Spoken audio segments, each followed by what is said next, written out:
దేశంలో పబ్లిక్కు కావలసినంత పెట్రోలు డీజిల్ లేదని పికర్ పడకుండ్రి. కామన్ పబ్లిక్కు కష్టాలు రాకుండా చూసేంత పెట్రోలు డీజిల్ గ్యాసు నిల్వలు దేశంలోనే మంచిగానే ఉన్నాయట.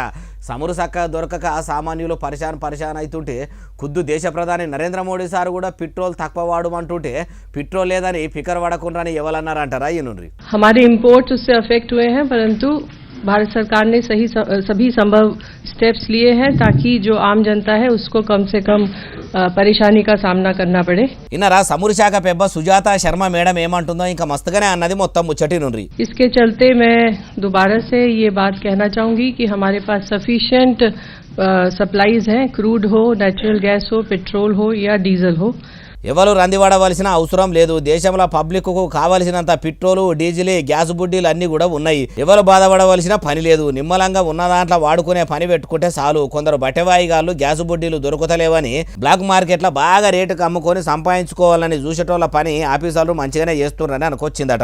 అమ్మ పెట్రోల్ శాఖ పెబ్బ Sujata Sharma madam petrol diesel gas నిల్వలు మస్తుగానే ఉన్నాయని మీ సర్కార్ అంటుంది. అసొంటప్పుడు ఎందుకు మేడము పెట్రోల్ డీజిల్ ధరలు పెంచి పబ్లిక్ను పరిశాన్ చేస్తున్నారు? అయినా సర్కారు తాన సమురు నిల్వ ఉన్నప్పుడు శానా బంకులు ఎందుకు మూతపడ్డాయి? మీ సెంట్రల్ సర్కారు ఎప్పుడు ఏం ముచ్చట చెప్తుందో ఎప్పుడు చేతులు లావడుతుందో కూడా తెలియకుండా అయిపోతుంది. మొదలు మీ ప్రధాని నరేంద్ర మోడీ సార్ను బయటి దేశాలు తిరుగుడు బంధు పెట్టి భారతదేశంలోనే ఉండి భారతీయులకు ఏ బాధలు రాకుండా చూసుకునే ఇకమది ఈమనుండ్రి. పేరుకు వికసిత్ భారత్ అని ఎప్పుడే ఉన్నది కానీ దేశం వికసించింది మాత్రం ఏం లేదంటుర్రు ఈ ముచ్చటిన్నోళ్ళు.